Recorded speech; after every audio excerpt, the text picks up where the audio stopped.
रक्षा मंत्री राजनाथ सिंह और मुख्यमंत्री नायब सिंह सैनी का रोहतक दौरा। आज भाजपा उम्मीदवार डॉक्टर अरविंद शर्मा के लिए करेंगे चुनाव प्रचार, तो आज नामांकन भी करेंगे भाजपा उम्मीदवार। मुख्यमंत्री नायब सिंह सैनी और पूर्व सीएम मनोहर लाल आज सोनीपत में पार्टी उम्मीदवार मोहनलाल बड़ौली के लिए करेंगे चुनाव प्रचार। गुरुग्राम में आज कांग्रेस उम्मीदवार राज बब्बर करेंगे नामांकन। पूर्व सीएम भूपेंद्र सिंह हुड्डा भी नामांकन में होंगे शामिल। राज बब्बर के सामने विरोधियों से ज्यादा अपनों की नाराजगी चुनौती। हिसार लोकसभा सीट से आज नामांकन करेंगी इनेलो प्रत्याशी सुनैना चौटाला। अभय चौटाला रहेंगे मौजूद। जनसभा और रोड शो में जन समर्थन जुटाने की तैयारी में इनेलो। लोकसभा चुनाव को लेकर पूर्व मंत्री गीता भुक्कल का दावा, पूरे हरियाणा में चल रही है कांग्रेस की हवा। 10 की 10 सीटें जीतेगी कांग्रेस। पूर्व सीएम मनोहर लाल का विरोध। पानीपत के शाहपुर गांव में किसानों ने दिखाए काले झंडे। मनोहर लाल पर किसानों का आरोप, पूर्व सीएम ने नहीं दिए सवालों के जवाब। भिवानी महेंद्रगढ़ लोकसभा प्रत्याशी धर्मवीर सिंह का विपक्ष पर हमला। विरोध का फर्जी वीडियो बनाकर वायरल कर रहा है विपक्ष। ऐसा करने वालों से ग्रामीण भी हुए परेशान। कांग्रेस के लोकसभा चुनाव में जीत के दावों पर अशोक तंवर ने कसा तंज। बोले, जिस पार्टी के पास संगठन तक नहीं वो चुनाव जीतने की बात कर रही है। ये हवाई बातें हैं, वो सिर्फ जमानत बचाने के लिए लड़ रहे हैं। यूपी की कैसरगंज सीट से ब्रजभूषण के बेटे को टिकट मिलने पर भड़की साक्षी मलिक। बोली, देश की बेटियां हार गई, ब्रजभूषण जीत गया। पूछा, देश की सरकार एक आदमी के आगे इतनी कमजोर क्यों? पानीपत में कार में जिंदा जला युवक। सड़क पर चलती कार में लगी थी आग, डिवाइडर से टकराकर पलटी थी कार। अमेठी की बजाय रायबरेली से चुनाव लड़ेंगे राहुल गांधी। प्रियंका गांधी नहीं लड़ेंगी चुनाव। अमेठी से केएल शर्मा के नाम का ऐलान। लोकसभा चुनाव के लिए मुख्यमंत्री भगवंत मान ने झोंकी पूरी ताकत। आज पटियाला में करेंगे रोड शो। पार्टी उम्मीदवार डॉक्टर बलबीर सिंह के लिए करेंगे प्रचार।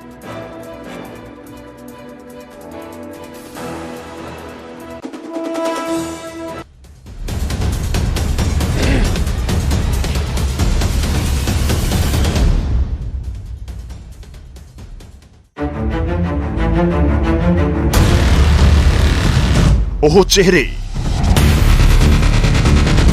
ਜੋ ਜਾਣਦੇ ਨੇ ਪੰਜਾਬ ਦੀ ਨਬਜ਼, ਜੋ ਤੁਹਾਡੇ ਤੱਕ ਪਹੁੰਚਾਉਂਦੇ ਨੇ ਨਿਰਪੱਖ ਖਬਰਾਂ, ਜੋ ਹਿੰਮਤ ਰੱਖਦੇ ਨੇ ਸਵਾਲ ਪੁੱਛਣ ਦੀ,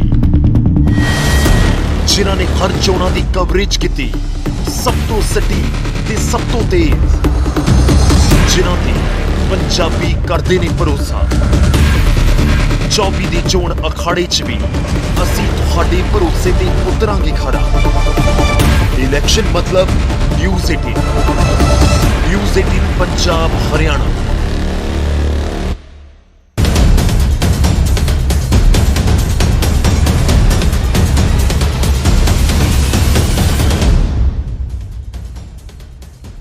नमस्कार, आपके साथ मैं हूं सुदेश नैन। मोर हरियाणा प्राइम में आपका स्वागत है और बड़ी खबर के साथ शुरुआत करेंगे हरियाणा प्राइम की। पंचकुला से बड़ी खबर, जहां करनाल से कांग्रेस उम्मीदवार दिव्यांशु बुद्धिराजा पंचकुला कोर्ट पहुंच गए हैं। करनाल से पार्टी ने टिकट दिया है, लेकिन मुश्किलें उस वक्त पड़ गई थी जब एक पुराने मामले में पंचकुला कोर्ट ने उनको पीओ यानी कि भगोड़ा घोषित कर दिया था। भगोड़ा घोषित किए जाने के बाद पेशी के लिए कोर्ट पहुंचे हैं। बेरोजगारी के मुद्दे पर फ्लैक्स बोर्ड लगाने का मामला, जिसमें यह कार्रवाई हुई है। कोर्ट ने बार बार समन किया, जब हाजिर नहीं हुए तो उनको पीओ घोषित कर दिया गया।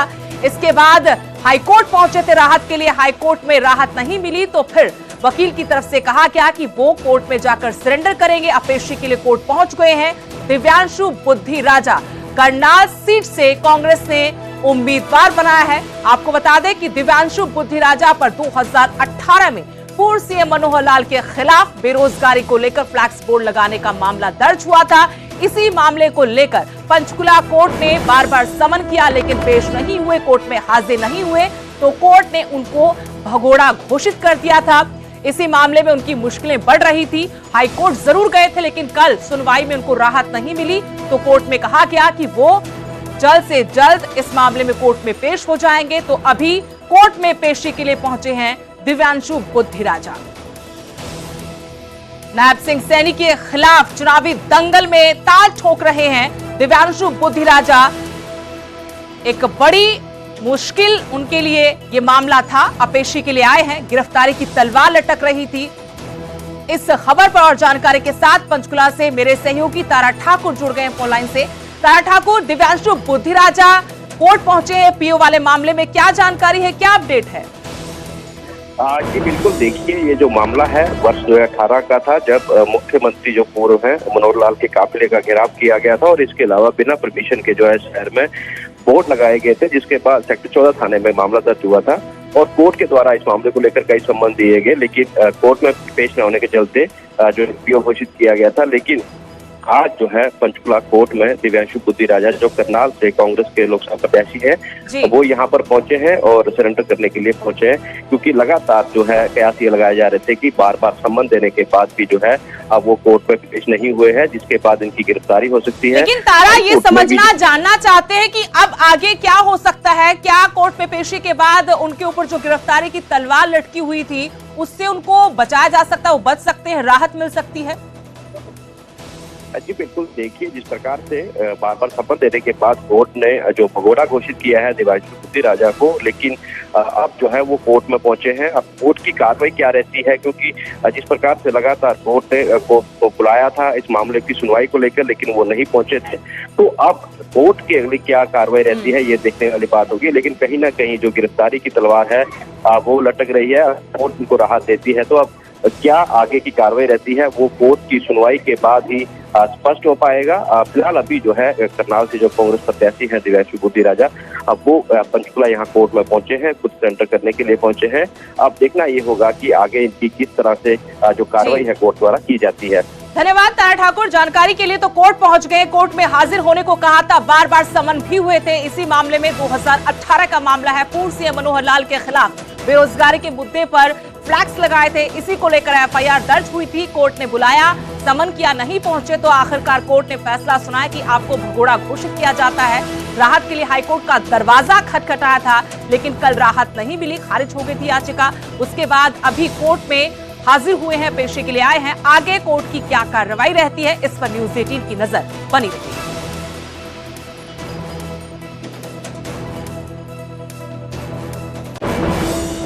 पानीपत से बड़ी खबर, जहां एक युवक कार में जिंदा जल गया। सड़क पर चलती कार में आग लगी थी, डिवाइडर से टकराकर कार पलट गई थी और कार में आग लग गई थी।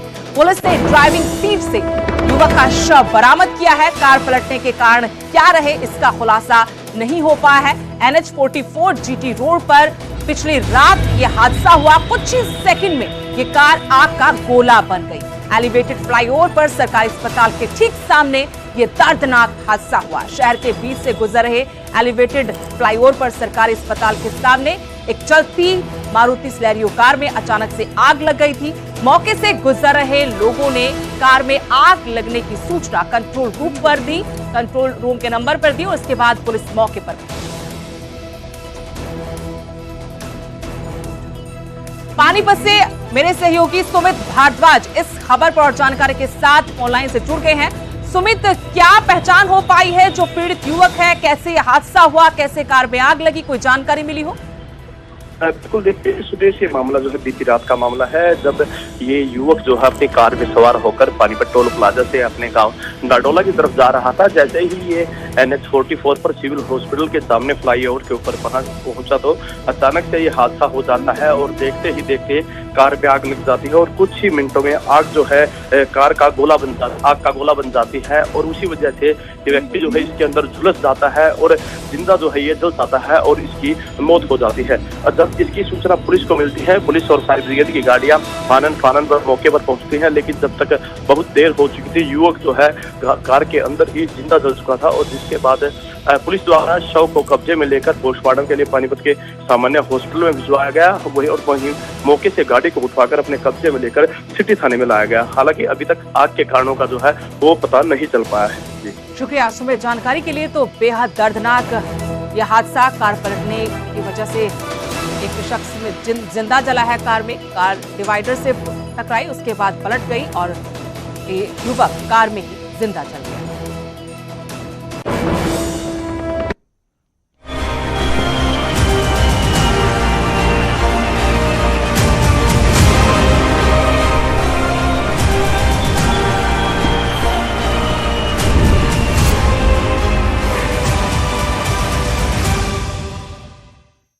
गुरुग्राम लोकसभा सीट से कैप्टन अजय यादव के टिकट कटने के बाद जो बगावते सुर देखने को मिल रहे थे, अब वो ठंडे पड़ते नजर आ रहे हैं। रेवाड़ी विधायक चिरंजीव राव ने बीजेपी उम्मीदवार पर जुबानी हमला किया है। राज बब्बर को बाहरी बताया था राव इंद्रजीत सिंह ने। इसी पर कांग्रेस विधायक और कैप्टन अजय यादव के बेटे चिरंजीव राव ने पलटवार किया है। कहा कि राव इंद्रजीत सिंह खुद बाहरी हैं, वो लोगों के बीच न रहकर दिल्ली या फिर विदेश में रहते हैं। रेवाड़ी की बदहाली के लिए उन्होंने राव इंद्रजीत सिंह को जिम्मेदार ठहराया और कांग्रेस उम्मीदवार के समर्थन में कार्यकर्ताओं के साथ बैठक की। राज बब्बर को लेकर कहा कि राज बब्बर को जिताने के लिए मिलकर काम करेंगे। इससे पहले बगावती सुर उनके सुनाई पड़े थे। कहा था कि लंबा वक्त दिया पार्टी को, 5 साल तक मेहनत की, उम्मीद थी टिकट मिलेगी, लेकिन अब टिकट कट गई है तो राज बब्बर जिनको उम्मीदवार पार्टी ने बनाया है उनका खुलकर समर्थन करेंगे, मजबूती के साथ उनके लिए चुनाव प्रचार करेंगे। लेकिन कैप्टन अजय यादव का अभी भी कोई बयान नहीं आया है।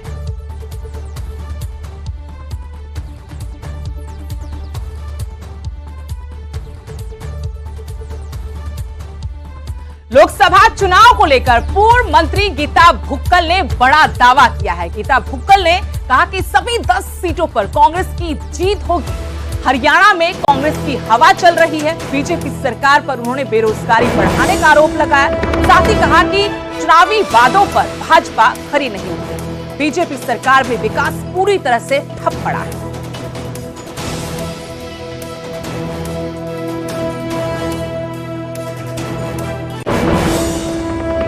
जानना चाहते हैं कि भाजपा ने जो पहले वायदे किए थे उन पर कितना काम किया है।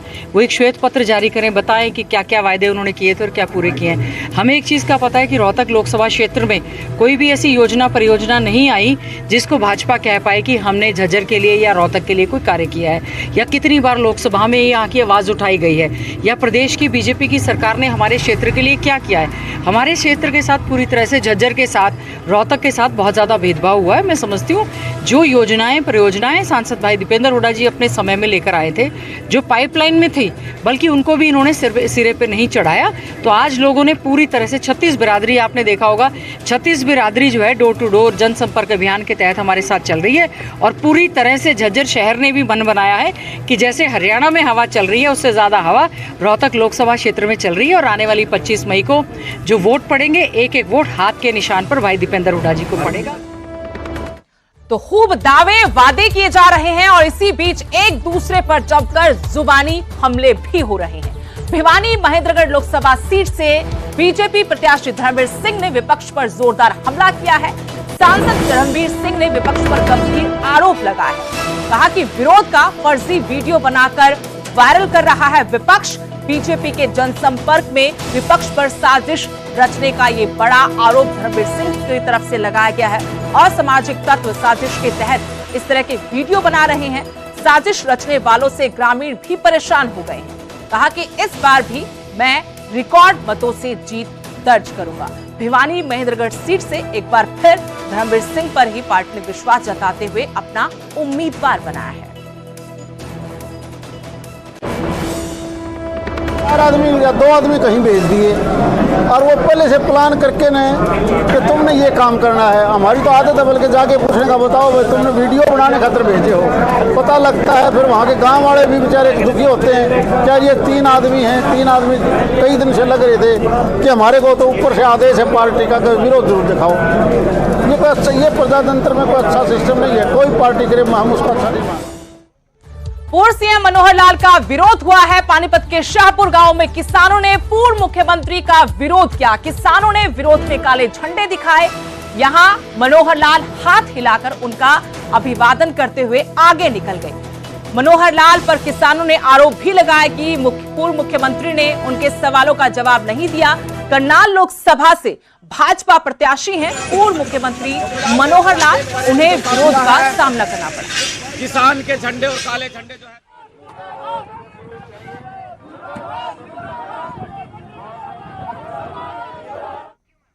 कुरुक्षेत्र से भाजपा उम्मीदवार और उद्योगपति नवीन जिंदल से न्यूज 18 ने सुपर एक्सक्लूसिव बातचीत की है। नामांकन करने के बाद सबसे पहले नवीन जिंदल ने न्यूज 18 पर हर सवाल का बेबाकी से जवाब दिया है। लोकसभा का चुनाव चल रहा है और कुरुक्षेत्र लोकसभा सीट से भारतीय जनता पार्टी ने उम्मीदवार बनाया है उद्योगपति नवीन जिंदल जी को। उद्योगपति नवीन जिंदल जी हमारे साथ हैं, आज नामांकन भर करके और पहुंच रहे हैं। उनसे बातचीत करेंगे, पूरे चुनाव सिनेरियो के बारे में जानेंगे। आज नामांकन भरा है, बहुत बहुत बधाई आपको। बहुत बहुत धन्यवाद। और आज जो है आज बहुत बड़ी संख्या में लोगों ने आकर के अपना आशीर्वाद दिया, प्यार दिया और सभी पहले साधु संतों ने दिया और पूरे जगह से जितने भी चाहने वाले थे सब लोग पूरे 9 हलकों में से लोग आकर के, मैं समझता हूँ 50-60 हजार लोग जो है आज आए और रैली में आकर के सबने जो है अपना आशीर्वाद दिया। नवीन जी कैसे देखते हैं इलेक्शन को, क्योंकि आम आदमी पार्टी कांग्रेस एक हो गई है इस इलेक्शन के अंदर, जो एक दूसरे के खिलाफ होते थे आज दोनों इकट्ठे मिल करके चुनाव लड़ रहे हैं आपके खिलाफ। देखिए ये सब लोग समझते हैं कि कांग्रेस पार्टी और आम आदमी पार्टी ये हमेशा तो इनका कुत्ता बिल्ली का बैर था। हमेशा एक दूसरे को ये बुरा ही कहते थे, भला तो कभी नहीं कहा। और आज जो है सिर्फ सत्ता हथियाने के लिए वो सिर्फ एक साथ आए हैं। तो इसलिए ये सिर्फ जो है सत्ता हथियाने के लिए साथ में आए हैं। इनकी कोई विचार कोई आपस में मिलते नहीं है और लोग बाग इसलिए लोगों ने इनको नकार दिया है। लोग बाग इनको समझते हैं कि इनके पल्ले कुछ नहीं है, तो इसलिए लोगों को इनका मुझे लगता है कोई आशीर्वाद नहीं मिलेगा। अभय चौटाला भी यहाँ मैदान के अंदर हैं, उनका कैसे रोल देखते हैं आप? वो कह रहे हैं कि मैं तो दोनों को हरा दूंगा। देखिए अभय चौटाला जी बड़े भाई हैं और अभय चौटाला जी भी बहुत वो मजबूत कैंडिडेट हैं अभय चौटाला जी, और उनका एक यहाँ पर उन्होंने काम भी किया हुआ है और सभी जगह उनके समर्थक भी हैं। तो इसलिए अभय चौटाला जी भी एक मजबूत कैंडिडेट हैं।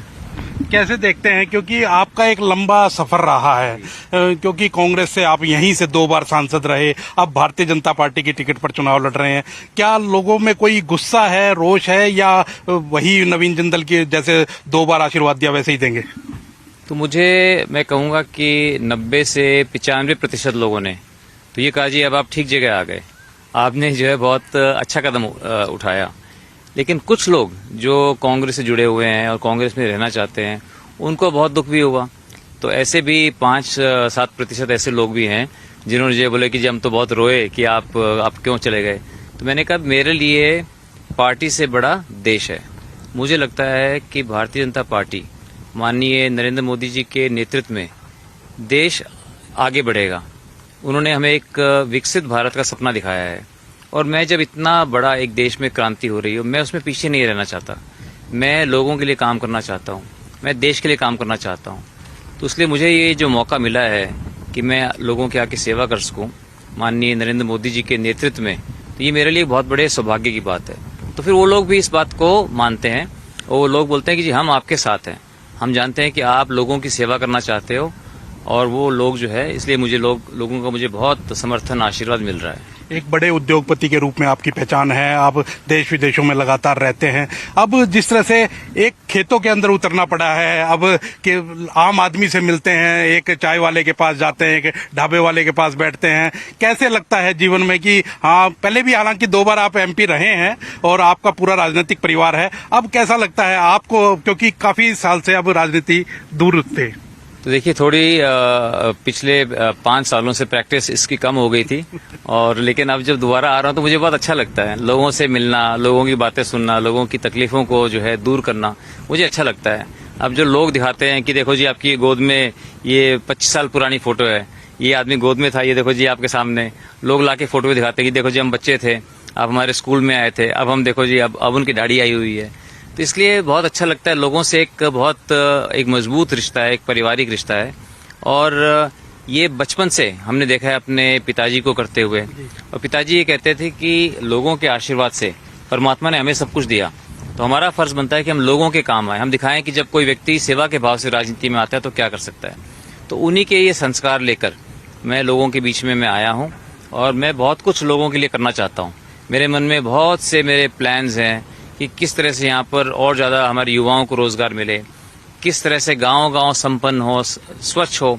पूरा कुरुक्षेत्र संसदीय क्षेत्र, यहाँ के सारे 9 के 9 हल्के जो है मैं चाहता हूँ कि पूरे हिंदुस्तान के अंदर, पूरे देश के अंदर नंबर 1 पर हो हर लिहाज से। तो उसके लिए ये कोई काम आसान नहीं है, ये बहुत बड़ी एक तपस्या है।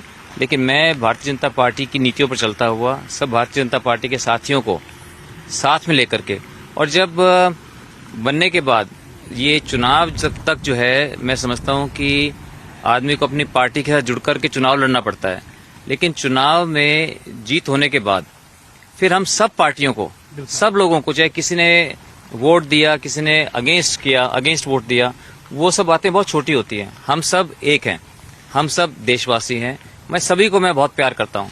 हम सब जो है सब लोगों को जोड़कर हम अपने सपनों का कुरुक्षेत्र, हर यहाँ का विधानसभा हल्का, हर जितने मेरे 900 से अधिक गांव हैं, सभी गांवों के अंदर मिलजुल करके काम करेंगे। आपके ऊपर लगातार सवाल उठाते हैं कि पहले आप कांग्रेस में थे, घोटाले की बात करते हैं कि ऐसा आरोप लगे थे, और अब यहाँ आ गए तो वॉशिंग मशीन है क्या बीजेपी, जो अब धुल गए, साफ हो गए। तो ऐसे आरोप लगातार लगते हैं। हालांकि ओम प्रकाश जिंदल जी जो आपके पिताजी थे, उन्होंने बहुत मेहनत की थी और बहुत मेहनत करके अपना एक मुकाम हासिल किया था, और 1996 में जब सरकार बनी तब भी वो साथ थे। देखिए, ये जो लोग बातें करते हैं ये अनर्गल बातें करते हैं, इन्हें कुछ पता नहीं है। तो ये जो है जो घोटालों की बात करते हैं, उन्हें अगर पूछोगे आप, उनसे 4 सवाल पूछोगे भी क्या है घोटाला, क्या, उनको कुछ नहीं मालूम। उन्होंने कहीं से सुन लिया, उन बातों को बोल देंगे। हमें अपने ऊपर बहुत गर्व है जिस तरह से हमने काम किया है। पिछले जो है 20 वर्षों के अंदर हमने सरकार को 60,000 करोड़ से ज्यादा टैक्स दिया होगा। 1.5 लाख करोड़ का जो है हमने निवेश किया है। 2 लाख से ज्यादा परिवार जो है रोजगार पा रहे हैं। तो इसलिए हमने बहुत देश के लिए काम किया है। हम देश के कमाऊ पूत हैं। जो जिस तरह की ये अनर्गल बातें करते हैं, और अगर कोई मामला केस अगर तो किसी के ऊपर भी हो जाता है जी, तो वो तो हमें